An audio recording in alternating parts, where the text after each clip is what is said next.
नमस्कार विद्यार्थी मित्रांनो, मुंडेकर अकॅडमीच्या ऑनलाईन प्लॅटफॉर्ममध्ये पुन्हा एकदा आपलं सर्वांचं स्वागत आहे. मी प्राध्यापक वाय टी मुंडे सर, बी कम्प्युटर पुणे युनिव्हर्सिटी आपलं सर्वांचं स्वागत करतो.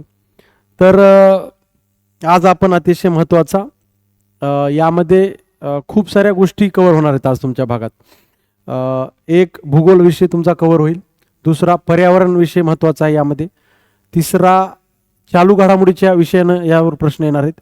त्यामुळे असा सर्वांगीण महत्त्वाचा विषय आहे. सरळ सरळ UPSC पासून पोलीस भरतीपर्यंत गट क पर्यंत हे सगळं महत्त्वाचं आहे. त्यामुळे बारकाईने लक्षात ठेवा. पूर्ण तुम्हाला हा व्हिडिओ जर आवडला असेल, पुढं बघणार आहात तुम्ही, पूर्ण पाहायचं आहे. मुंडेकर अकॅडमीची बॅच आपली GKची ॲपवर लॉन्च झालेली आहे. आणि आपली पद्धत कशी आहे, PPTनं आपण जास्त भाग घेत नसतो, तर अशा नोट्स आहेत. कारण की त्या नोट्स तुम्हाला प्रिंटआउट काढायचे आहेत आणि प्रिंटआउट समोर ठेवूनच हे व्हिडिओ पाहायचा आहे. अशी सिस्टीम आपण ॲपवर केलेली आहे, हे सर्वांना माहीत आहे. जर नवीन विद्यार्थी कोणी बॅच जॉईन केली असेल तर त्यांनी ते फॉलो करायचे. तर सर्वप्रथम मुंडेकर अकॅडमीचं ॲप घ्यायचं आहे तुम्हाला. त्यानुसार मग त्यावर हे टाकलेली PDF डाउनलोड करूनच व्हिडिओ पाहायचा आहे. मी काय जे बोललेले एक्स्ट्रा मुद्दे आहेत ते तुम्हाला लिहून घ्यायचे. क्लिअर दिसते का? एकदा पहा का ब्लर होते, थोडं क्लिअर दिसते का? ओके, ठीक आहे. आता पुढे जाऊत आपण. तर व्याघ्र प्रकल्प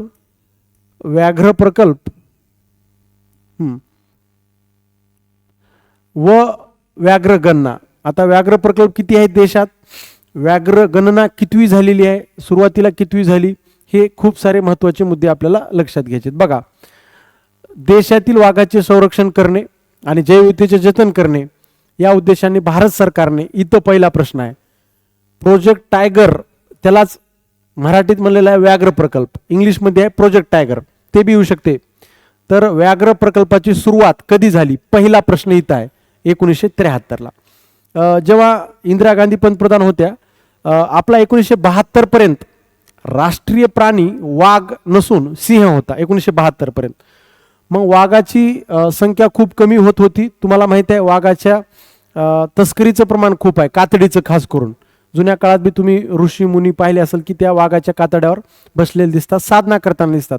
किंवा वाघाच्या त्या दाताची किंमत असेल, किंवा वाघापासून च्या प्रत्येक अवयवापासून तयार होणाऱ्या वस्तूंची मागणी जास्त आहे. तिकडं नेपाळ मार्ग, थायलंड, तिकडे इंडोनेशियाकडं खूप मोठी तस्करी आहे, म्हणजे चोरी तिथं केली जाते वाघांची आणि शिकार केली जाते. पण तुम्हाला माहीत आहे वन्यजीव संरक्षण अधिनियम जे आहे 1972चा, त्यानुसारच मग हे सुरू झालेल्या गोष्टी आहेत. हे म्हणजे संरक्षित क्षेत्र केलं जातं, त्यानुसारच राष्ट्रीय उद्यानं मग आणि व्याघ्र प्रकल्प अभयारण्य हे नोटिफाय केले जातात. ठीक आहे. तर मग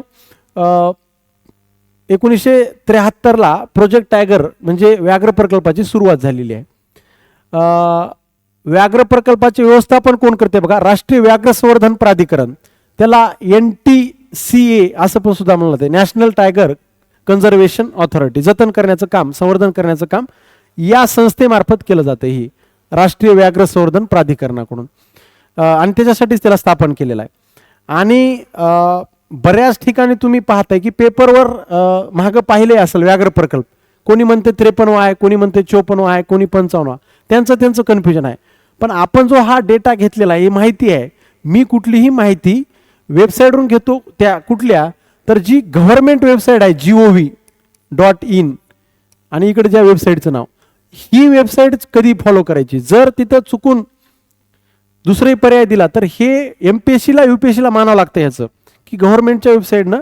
आणि तुम्ही जेव्हा राज्यसेवा देचाल, UPSC देचाल, किंवा राज्यसेवेचे GS3 GS2 मध्ये खास करून त्या वेबसाईटमधली अबाउट अस जे राहते माहिती कुठल्याही संस्थेची, त्याहून प्रश्न MPSCनं कितीतरी तयार केलेले आहेत. तर मानव संसाधन आणि मानवी विकासमध्ये तर खूप सारे प्रश्न त्यांनी केलेले आहेत तयार. मग तेही आपल्याला माहीत पाहिजे. तर फॉलो काय करायचे, मोजकी माहिती, शासनाची माहिती आपल्याला फॉलो करायची आहे. त्यामुळे मी हे डेटा जे घेतलेला आहे, पूर्ण माहिती ती शासनाच्या वेबसाईटवरून घेतलेली आहे. त्यामुळे इथं चूक असण्याचं काही हे नाही, आणि असेल तर मग तेच आहे खरं शासनानं म्हणलेलं. तर ती आपण पुढे चर्चा करणार आहोत. ठीक आहे, चला मग ह्या वेबसाईटवरून मी घेतलेला आहे, नॅशनल टायगर कन्झर्वेशन ऑथॉरिटीवरून. एक महत्त्वाकांक्षी प्रकल्प आहे जे व्याघ्र प्रकल्प सुरू केलेला आहे. आणि व्याघ्र प्रकल्पाचे जनक कोण आहेत तर कैलास सांकला. हाही आला तर प्रश्न येऊ शकतो, व्याघ्र प्रकल्पाचे जनक कोण, कैलास सांकला.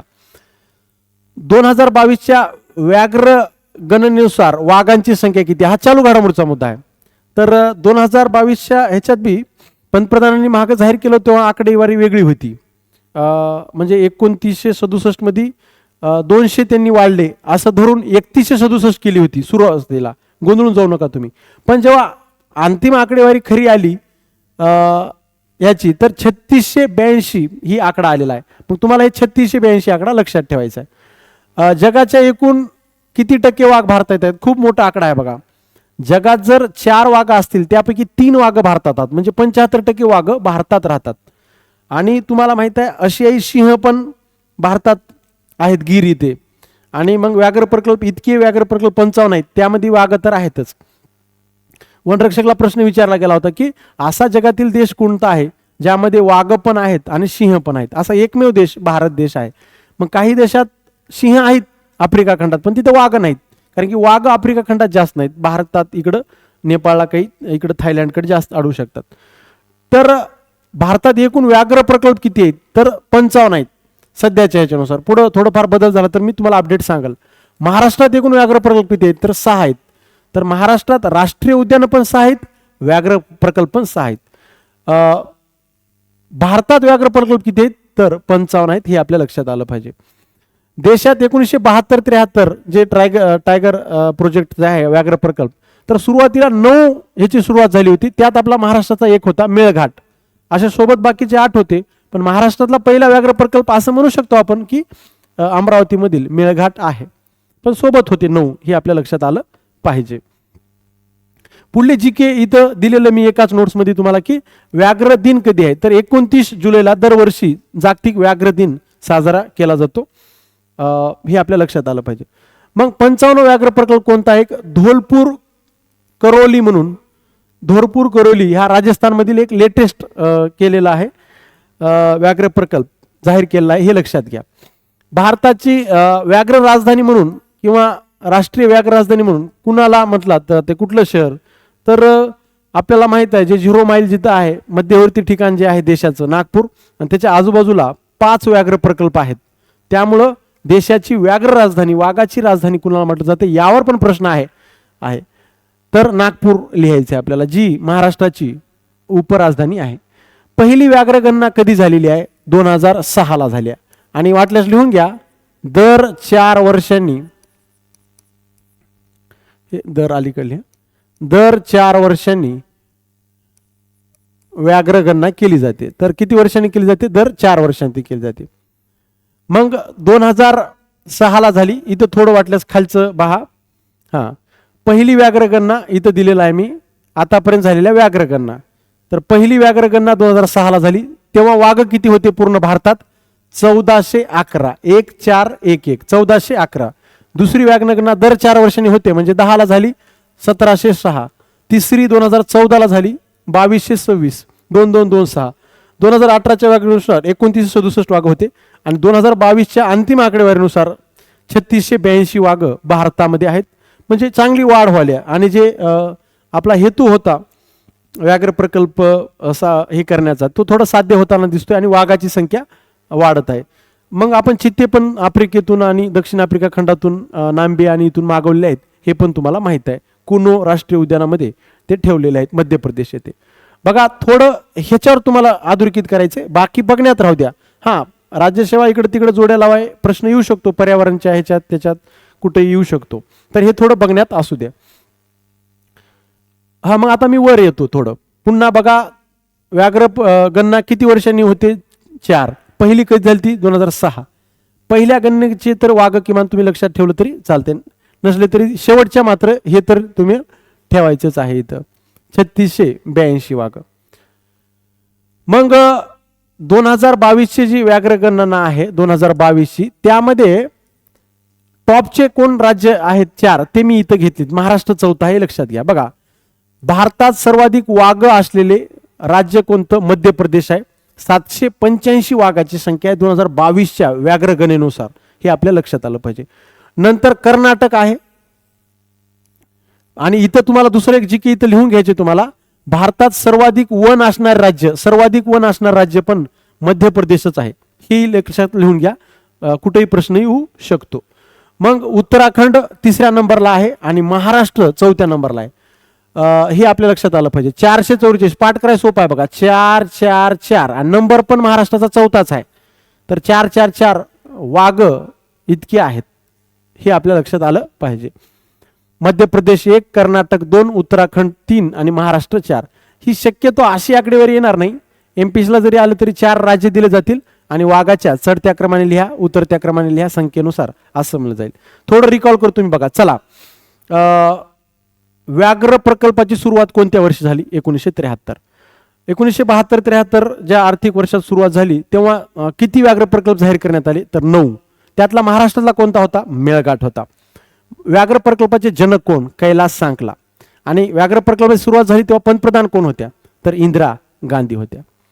वन्यजीव संरक्षण कायदा कधीचा आहे? 1972ला. हा राज्यसेवा 2023ला येऊन गेलेला आहे, जी जानेवारी 24 मध्ये परीक्षा झालेली आहे.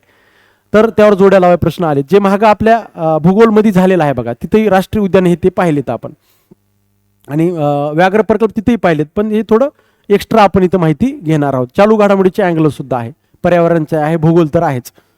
मग देशाची व्याघ्र राजधानी कोणती आहे? तर नागपूर आहे. देशाची, पूर्ण महाराष्ट्राची नाही, देशाची. हे आपल्या लक्षात आलं पाहिजे.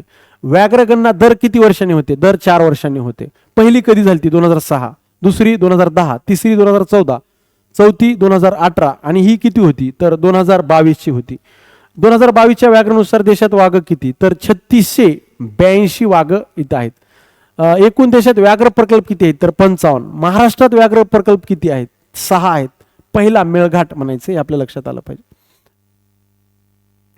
मग हे इतके मुद्दे आपल्याला लक्षात ठेवल्यानंतर ही राज्य थोडी बघा. मध्य प्रदेश, कर्नाटक, उत्तराखंड, महाराष्ट्र. दुसरं, व्याघ्र प्रकल्प 2022 मध्ये चालू घडामोडीचा विषय न बघा. हे तर राज्याच्या केसमध्ये झालं, पण सर्वाधिक वाघ कुठल्या राष्ट्रीय उद्यानात किंवा व्याघ्र प्रकल्पात आहेत? तर जिम कॉर्बेट. आणि हे एक्स्ट्रा मुद्दा तुम्हाला माहित आहे, हे व्याघ्र प्रकल्प पण आहेत आणि राष्ट्रीय उद्यान पण आहेत. आणि हे देशातलं पहिले राष्ट्रीय उद्यान आहे पहा. 1936ला हॅले नाव होतं, नंतर जिम कॉर्बेट हे नाव देण्यात आलं आहे. देशातलं पहिले राष्ट्रीय उद्यान पण आहे आणि त्याच्यातच वाघाची संख्या सगळ्यात जास्त आहे. उत्तराखंडला 260, नंतर बंदीपूर किंवा बांदीपूर कर्नाटकला 150 आहेत. ताडोबा महाराष्ट्र 97 वाघ आहे, 3ऱ्या नंबरला आहे. तर सर्वाधिक वाघ असणारे राज्य मध्य प्रदेश आहे. सर्वाधिक वाघ असणारा व्याघ्र प्रकल्प जे आहे 55 पैकी कुठे जास्त वाघ आहेत? तर जिम कॉर्बेट 260 वाघ आहेत. हे आपल्या आपण पाहतोय, खूप महत्वाचं आहे. आतापर्यंत झालेल्या व्याघ्रगणना चर्चा केलेली आहे. 1411 हे ते शेवटचं तरी लक्षात ठेवा. आता खालील भागात मी पुन्हा एकदा सांगले की मी तुम्हाला त्या वेबसाईट, गव्हर्नमेंटच्या वेबसाईटवरून डेटा घेतलेला आहे, त्यामुळं चुकीचं असण्याचं इथं काही नाही. आता तुम्ही एक बघण्यात राहू द्या. उगं हे सगळं पाठ असावं असं काही नाही, ते माहितीच तर दिले मी उगं की पण ह्याचं राष्ट्रीय उद्यानात पण काही नाव आहेत, काही ठिकाणी व्याघ्र प्रकल्प नाहीत. UPSC मात्र केअरफुली विचारते, ते 5 नावं देते, त्याच्यापैकी कोणते आहेत तिथं. पण आपल्याला लेवलला कोणतं कुठं आहे, व्याघ्र प्रकल्पात येईल, राष्ट्रीय उद्यानात येईल, अभयारण्यात येईल, कशात पण आलं तर आपण तयार असलं पाहिजे. ठीक आहे. बंदीपूर किंवा बांदीपूर म्हणून येणार आहे, कुठं आहे आताच बघले? कर्नाटक. आणि दुसरं बघा, आपल्या नोट्स कशा असतात, तुम्ही जर चालू घडामोडीचं पाहिलं असेल किंवा IPLची नोट्स पाहिली असेल किंवा प्रो कबड्डीची असेल किंवा कुठलेही विश्वचषक जिंकलेला असेल, पहिल्यांदा जिंकलं की पहिला आला येते, दुसऱ्याला दुसरा. मग इथं त्या पद्धतीनं काय, कर्नाटकचा पहिला आहे, मग कर्नाटकचा दुसरा, तिसरा, असे एकूण कर्नाटकचे किती आहेत हे नोट्स पाहून तुम्हाला लगेच सांगता येईल खाली नंबर पाहून. तर कर्नाटकचा पहिला बघा. जिम कॉर्बेट कुठं आहे? उत्तराखंड, आणि उत्तराखंडचा पहिला आहे. कान्हा, कान्हा कुठं आहे? मध्य प्रदेश. आता तुमच्या लेवलला कधी जाहीर झालं हे काही नाही, तुम्ही काय लक्षात ठेवणार आहात? कान्हा मध्य प्रदेश, बंदीपूर कर्नाटक, जिम कॉर्बेट उत्तराखंड, ह्यावर आपल्याला प्रश्न राहणार आहेत. एवढे बेसिक, तिथं थोडं वाढवायचे. मानस आणि काझीरंगा तुम्हाला माहित आहे खूपदा झालंय, पण हे व्याघ्र प्रकल्पाच्या यादीत एकदा आपण पाहतोय 55 व्याघ्र प्रकल्पाच्या. तर आसामला आहे आणि काझीरंगा पण पुढे येईल तुम्हाला, पण मानसला आधी दर्जा मिळालाय. आणि हे तुम्हाला माहित आहे, आता एक्स्ट्रा महागाई बोललेलो आहे मी की आसामला आहेत. आणि ब्रह्मपुत्रा नदी वाहते, त्या आसामचे दुःखासुरू कोणत्या नदीला म्हणतात? तर ब्रह्मपुत्रा नदीला आसामचे दुःखासुरू म्हणतात. दुसरं, आसाम मधून वाहत येणारी जे ब्रह्मपुत्रा नदी आहे त्यावर जगातील सगळ्यात मोठं बेट आहे माजुली बेट.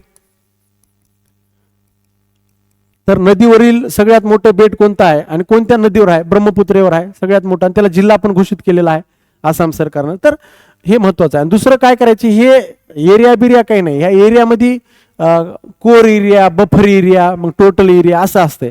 तितकं आपल्याला परीक्षा दृष्टी येणार नाही. कोणतं ठिकाण कुठं आहे बघण्यात राहू द्या, लगेच पाठ पण होणार नाही. हां, पण कुठं तर ऐकलंय, पर्याय माहिती आहे, जाता येते, एक दोनदा बघा आणि रिव्हिजन एक दोनदा केल्या नोट्सचं प्रिंटआउट काढून ठेवा. तर सगळ्या विद्यार्थ्यांचे ॲडमिशन आहेत त्यांनी. तर पुढं मेळघाट तुम्हाला माहित आहे महाराष्ट्राचा पहिला आहे आणि जाहीर झाला होता. तर पलमाऊ जे नावाचा आहे झारखंडचा आहे बघा. पलमाऊ कुठं आहे? झारखंड आहे, त्यातला पहिला आहे. रणथोंबर आपण पाहतो, रणथोंबर असं पण त्याला लिहिलं जातं, रणथोंबर. ठीक आहे, म्हणजे म आणि हे सेपरेट लिहिलं तरी चालते, रणथोंबर. नंतर रणथोंबर झालेला आहे. पुढं सारिस्का हे ते त्याच्यात आपण पाहिलं होतं. इकडं एवढं लक्षात ठेवा, सिमलीपाल आणि भितरकनिका आपण त्या ह्याच्यात पण पाहिलं होतं राष्ट्रीय उद्यानात, इथं उडीसाला आहे. सुंदरबन तुम्हाला माहित आहे पश्चिम बंगाल आहे आणि जगातील सगळ्यात मोठा त्रिभुज प्रदेश आहे. जगातला सगळ्यात मोठा डेल्टा त्याला म्हटलं जाते, त्रिभुज प्रदेश, इंग्लिशमध्ये डेल्टा म्हटलं जाते. तर जगातला सगळ्यात मोठा त्रिभुज प्रदेश कोणता? सुंदरबन आहे, जो बांगलादेश आणि भारताच्या हे आहे. गंगा नदीचे तिथे कितीतरी वितरिका तयार होतात. वितरिका म्हणजे काय? तर एक मुख्य प्रवाह राहते, त्याचे असे हे प्रवाह तयार होतात. तर गंगा नदीचे प्रमुख दोन प्रवाह होतात, एक आहे हुबळी आणि दुसरा आहे पद्मा म्हणून. तर पद्मा ही बांगलादेशमध्ये जाणारा प्रवाह आहे आणि एक हुबळी आहे आणि त्याच्या इथून फाटे फुटतात खूप सारे. तर त्याला हे सुंदरबन दलदलीचा प्रदेश आहे आणि तिथं झाडे झुडपे खूप सारे, दलदलीचा प्रदेश, पाणी आणि वनस्पती ते असतात. ठीक आहे, तर जगातला सगळ्यात मोठा त्रिभुज प्रदेश सुंदरबन. पेरियार जे नदी पण आहे पश्चिम वाहिनी केरळमध्ये आणि केरळमध्ये आहे. पेरियार नावाचं राष्ट्रीय उद्यान पण आहे, हे आपल्या लक्षात आलं पाहिजे. सारिस्का राजस्थानला आहे, राजस्थानमधलं हे दुसरं इथं आलेलं आहे, पहिलं वरी रणथंभोर होतं. बक्सा किंवा बुक्सा असं म्हटलं जातंय, त्याला इंग्लिशमधले नाव मुद्दाम दिले, तुम्हाला जे सोपं जाईल ते पाहून घ्या. पश्चिम बंगालला आहे आणि राष्ट्रीय उद्यानात पण ते आहे. इंद्रावती बद्दल भूगोलमध्ये खूप चर्चा झाली आहे. इंद्रावती महाराष्ट्राच्या भूगोलमध्ये झाली आहे. तर महाराष्ट्राच्या बॉर्डरवर तुम्हाला माहित आहे की सोमनूर गडचिरोली येथे येणार आहे आणि गोदावरी आणि इंद्रावतीचा संगम आहे. इंद्रावती ही गोदावरीची उपनदी आहे, गोदावरीची, हे मागं मी बोललेलं आहे. आणि इंद्रायणी म्हणलं तर भीमेची उपनदी आहे. इंद्रायणी काठी दिहू आळंदी आहेत. आणि दुसरं इंद्रावती इकडून वाहते, त्यामुळं छत्तीसगडची तिथं सांगलं होतं तुम्हाला की तिथं इंद्रावती नावाचं राष्ट्रीय उद्यान छत्तीसगडमध्ये आहे. त्यामुळे व्याघ्र प्रकल्प त्याला दर्जा आहे. म्हणजे एकाच ठिकाणाला व्याघ्र प्रकल्पाचा पण आणि राष्ट्रीय उद्यानात पण दर्जा असू शकतो, हे आपल्या लक्षात आलं पाहिजे. इंद्रावती किंवा त्याचा थोडा भाग जोडून आजूबाजूचा परिसर घेऊ शकतात ते. वाघ जिथं असतील त्यांच्या संरक्षणासाठी. नामडाफा अरुणाचल प्रदेशला व्याघ्र प्रकल्प आहे. नागार्जुना सागर आंध्र प्रदेश वरचा अरुणाचल प्रदेश होतं नामदाफा. दुधवा उत्तर प्रदेश झालेला आहे, मागं कंबाईनला पण येऊन गेलेला आहे. दुधवा राष्ट्रीय उद्यान कुठं आहे? ते राष्ट्रीय उद्यान असो का व्याघ्र प्रकल्प असो, आपल्याला माहिती असणं गरजेचं आहे. कलाकड नावाचं जे आहे ते तामिळनाडू येथे आहे. वाल्मिक माहित आहे बिहारमध्ये आहे आणि पहिलेच आहेत. पेंच, आता पेंच दोन आहेत खरं तर. पेंच हे मध्य प्रदेश आणि महाराष्ट्र यांच्या सीमेवर आहे पेंच. तर पंडित जवाहरलाल नेहरू जे काही राष्ट्रीय उद्यान तर पण आहे तिथं. आणि मग पेंच हे मध्य प्रदेशला आहे, एक महाराष्ट्रातला पण पेंच येणार आहे तुम्हाला पुढं. पुढं बघा ताडोबा, तर महाराष्ट्रातला आहे, महाराष्ट्राचा दुसरा आहे. पहिला आठवतो का पहा, महाराष्ट्रातला मेळघाट आठवलाय. ठीक आहे. बांधवगड मध्य प्रदेशचा तिसरा आलाय. पन्हा, कान्हावरी गेला, पन्हा पण आलाय. पन्हा, कान्हा आणि हिऱ्याच्या खाणी कुठं सापडतात पन्हा, हे ते तुम्हाला जे की आता गोळा झाले भूगोलमध्ये. दंपा हे मिझोरमला आहे, इकडे जरा वेगळं आहे, हे जरा थोडं लक्षात ठेवा तुम्ही. डंपा बिंपा लक्षात राहण्याची शक्यता नाही.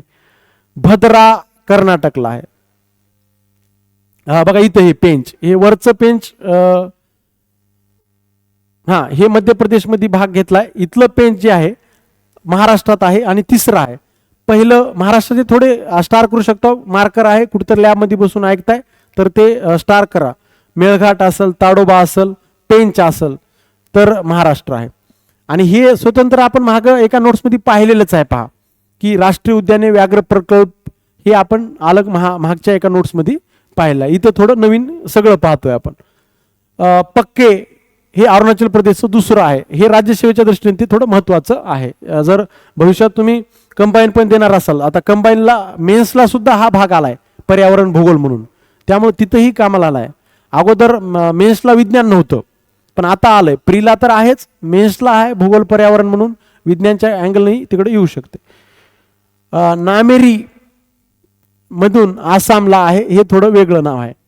सातपुरा मध्य प्रदेशमध्ये 5वं ठिकाण मध्य प्रदेशचं दिसते. अन्नामलाई तामिळनाडू मधला आहे, बघण्यात राहू द्या. उदंती सीता नदी फेमस आहे छत्तीसगड मधलं, उदंती सीता नदी हे येते. सतकोशी ओडिसाचा आहे. काझीरंगा बघा, एकशिंगी गेंड्यासाठी प्रसिद्ध असलेलं, एकशिंगी गेंड्यासाठी प्रसिद्ध असलेलं कुठलं राष्ट्रीय उद्यान आहे तर काझीरंगा आहे. काही लोकांना काझीरंगा आणि कांचनगंगा मध्ये खूप कन्फ्युजन आहे. काझीरंगा आसाममध्ये आहे, कांचनगंगा सिक्कीम मध्ये आहे. तर कांचनगंगा हे जगातलं 3ऱ्या नंबरचं उंच ठिकाण आहे, हे आपल्याला माहित आहे. K2 नंतर दुसऱ्या म्हणजे त्याच्यानंतरचं आहे. आसाममध्ये आहे, आसामचं 3रं आहे. अचानक मार बघा, मार कसा आहे, अचानक मार हे अभयारण्य आहे, व्याघ्र प्रकल्पाचा दर्जा पण मिळाला, छत्तीसगडला आहे, छत्तीसगड मधलं 3रं आहे. काली नावाचं ठिकाण आहे कर्नाटकमध्ये, तर भद्रा, काली असे नाव कर्नाटकमध्ये दिसतात आपल्याला. संजय धुब्री नावाचं आहे. काही डाऊट आला तर इंग्लिशमध्ये पाहून घ्या तुम्ही. तर मध्य प्रदेशला आहे. मध्य प्रदेशचं किती आहे बघा, 6वं ठिकाण झालंय. म्हणजे सर्वाधिक व्याघ्र प्रकल्प आपण एक फायनल एक चार्ट करूत नंतर. मधुमलाई तमिळनाडूचं 3रं आहे. अन्नामलाई असेल, मधुमलाई असेल तर हे आपल्याला लक्षात आलं पाहिजे. नागरहोल कर्नाटक मधील आहे, 4थं ठिकाण आहे. परम्बिकुलाम किंवा परम्बिकुलम जे पर्याय असेल त्यानुसार जायचं आहे आपल्याला. परम्बिकुलम केरळ मधलं 2रं ठिकाण आहे, पेरियार नंतर. सह्याद्री व्याघ्र प्रकल्प तुम्ही महाराष्ट्राचे झालेले आहेत, मागच्या नोट्समध्ये पाहिलं तरी चालते. सह्याद्री हे महाराष्ट्रात 4 जिल्ह्यामध्ये येतोय, सांगली, सातारा, कोल्हापूर, रत्नागिरीमध्ये आपलं पाहिलेलं आहे. इथं फक्त राज्यानुसार आपण जातोय महाराष्ट्र, आणि ह्यालाच आपण चांदोली राष्ट्रीय उद्यान म्हणतो राष्ट्रीय उद्यानाच्या भागामध्ये, हे पण आपण पाहिले. बिलिगिरी रंगनाथ मंदिर नावाचं जे व्याघ्र प्रकल्प कर्नाटकमध्ये आहे, कर्नाटकचा 5वा आपल्याकडे आलेला आहे. कवळ किंवा इंग्लिशमध्ये बघा एक कवल, त्या पद्धतीने आपल्याला घ्यायचे. तेलंगणामधलं पहिलं राष्ट्रीय उद्यान आहे, जरा वेगळं आहे. सत्यमंगलम तामिळनाडूतलं 4थं आहे. नंतर मुकुंदरा हे राजस्थान मधलं आहे, मुकुंदरा. नवेगाव नागझिरा आपल्याला माहित आहे, नवेगाव नागझिरा फेमस आहे. तर नवेगाव नावाचं राष्ट्रीय उद्यान, नागझिरा व्याघ्र प्रकल्प हे पाहिलं आहे, 5वं आहे आपल्याला. अमराबाद तेलंगणाचं आहे, अमराबाद, आणि तेलंगणाचं आत्ताच इथं कवळ एक येऊन गेलेलं आहे. पिलभीत उत्तर प्रदेशचं मतदारसंघ पण आहे, तर उत्तर प्रदेशला आहे. बोर हे आपलं बघा, बोर वर्धावालं 2014ला त्याला मान्यता भेटलेली आहे, महाराष्ट्राचं आहे. आणि हे 6वं आहे, संपले महाराष्ट्रातले इथं झालेले आहेत. बोर सर्वात शेवटचा आहे.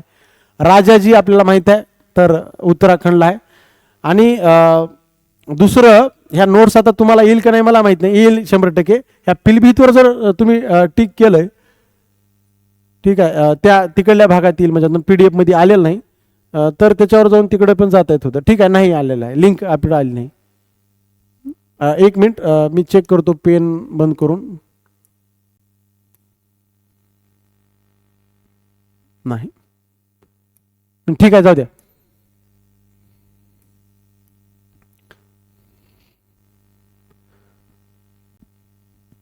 मग पिलभीत आहे उत्तर प्रदेशला, बोर महाराष्ट्र झाले. राजाजी उत्तराखंड आपल्याला माहित आहे. उत्तराखंडचा आधी एकच झालेला आहे, जिम कॉर्बेट, जे पहिलं राष्ट्रीय उद्यान आहे, ते चर्चा केली आहे. ओरांग, हे ओरांग कुठं आहे म्हणून एकदा ऑनलाईनर प्रश्न आला होता, म्हणजे कसा प्रश्न कुठे येईल सांगता येत नाही बघा. तर ओरांग व्याघ्र प्रकल्प आसाममध्ये आहे, अभयारण्य जरी आलं तरी ते लिहिणं अपेक्षित आहे.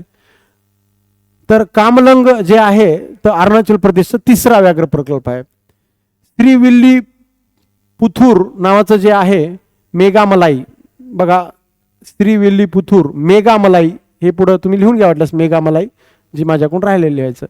तर अन्नामलाई, मेघामलाई, मलाईवाले आलेले आहेत. तर तामिळनाडूचं 5वं इथं आहे. रामगड विषधारी राजस्थानचं 4थं आहे. इथं थोडं राजस्थानचे दिसतात तुम्हाला.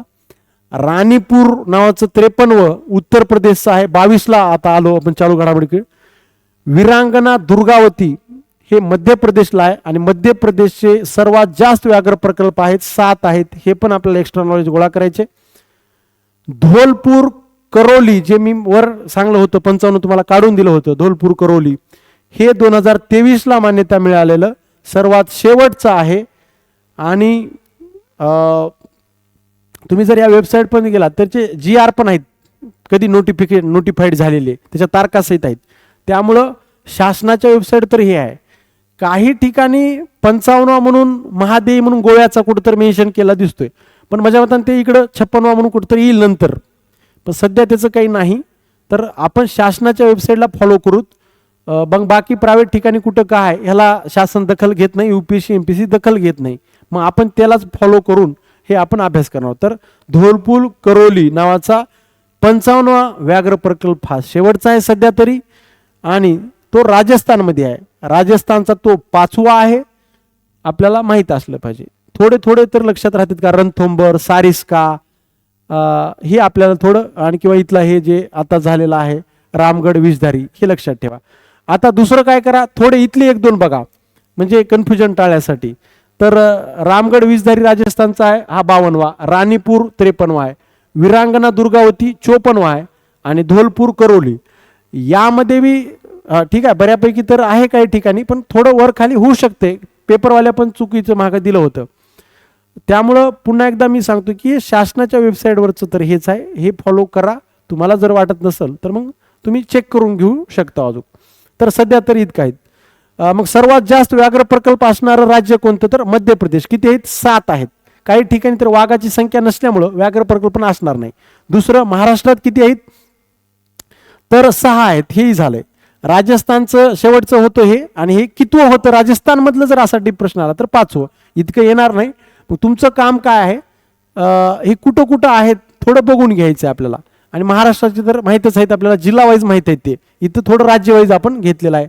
अन्ना मलाई असेल, इथं मलाईवाले 3 आलेले आहेत, मधु मलाई, अन्ना मलाई, आणि खाली मेघामलाई, हे श्रीविल्लीपुथूर मेघामलाई, असे अलग काढू शकतो. आता तुम्ही थोडं वेळ देणं गरजेचं आहे. इथं मी सुरुवातीला सांगले की 55 नावं काही तुमच्या एका वेळेस लक्षात राहणं अपेक्षित नाही, किंवा आपल्याला पर्याय बघून आणायचे, थोडं जवळ जायचे. आता काही भाग आपण राष्ट्रीय उद्यानात पाहिला आहे, उदाहरणार्थ नामडाफा अरुणाचल प्रदेशला आहे, हे आपण पाहिलेलं आहे. पण काही एकदम नवीनच आहेत, मग ते थोडं तुम्हाला 2-3दा पाहावे लागतील. आता दुधवा, वाल्मिक हे झालेले आहेत बघा, नामडफा, इंद्रावती, पेंच, ताडोबा. तर एक्स्ट्रा हे थोडे बघा, तर तुमचं बऱ्यापैकी इथं क्लिअर होणार आहे. मग वाघाची संख्या 3682, म्हणजे चालू घडामोडी प्लस एकूण व्याघ्र प्रकल्प, आणि तुमची जी गुंतागुंत होणार आहे ती होणार नाही, अशी खबरदारी इथं आपण घेतलेली आहे. आणि तुम्हाला मागच पेपर छोटे मोठे जरी पोलीस पाटलाचे हे ते तुम्ही पाहिले असतील, जशाच तसे नोट्समधले प्रश्न आलेले आहेत, येतात पोलीस भरतीला हे ते, आणि MPSC पर्यंत राज्यसेवाच्या मेन्सपर्यंत नोट्समध्ये मधून प्रश्न आलेले आहेत. थोडं विश्वास ठेवा, एवढा भाग तुम्ही करा, मेन तरी करा. पोलीस भरतीला सरळ प्रश्न आहेत. व्याघ्र प्रकल्पाची सुरुवात कधी झाली, महाराष्ट्र ऑनलाईनला प्रश्न मी पाहिलेत. व्याघ्र प्रकल्प महाराष्ट्रात किती आहेत, 6. राष्ट्रीय उद्यान किती आहेत. तर ऑनलाईन ऑफलाईन सगळीकडे हा येणारा भाग आहे. तर जास्त वेळ नाही, अर्ध्या तासात हा व्हिडिओ आपला झाला आहे, पण महत्त्वाची माहिती देणारा आहे.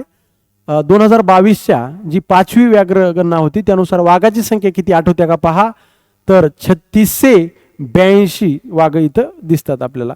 तर कैलास सांगला व्याघ्र प्रकल्प, जनक व्याघ्र प्रकल्पाची सुरुवात इंदिरा गांधी तेव्हा होत्या. राष्ट्रीय प्राणी हे भारतात एकूण 55 आहेत, महाराष्ट्रात 6 आहेत, सर्वात जास्त मध्य प्रदेशला आहेत. असे मुद्दे आता तुम्ही बाहेर काढा तिथं, त्याच्यातून किती घेता येईल तुम्हाला घ्या आता त्याच्यातून. तर हे जे धरोरी हेच आहे राजस्थानमधला, आणि किती आहे तो राजस्थानला 5वा आहे. हे गोष्टी तुम्ही ऍड करणं अपेक्षित आहे. आणि देशाची व्याघ्र राजधानी, कितीदा प्रश्न आला हा, देशाची किंवा भारताची व्याघ्र राजधानी म्हणून कोणतं शहर किंवा कोणता जिल्हा ओळखला जातो, तर नागपूर हे आपल्याला आलेलं आहे. तर हे सगळे IMP मुद्दे कॅच करा तुम्ही, नवीन काही घ्या, यादी थोडी पहा. ठीक आहे, आजच्या भागाला इथे आपण थांबूया. धन्यवाद.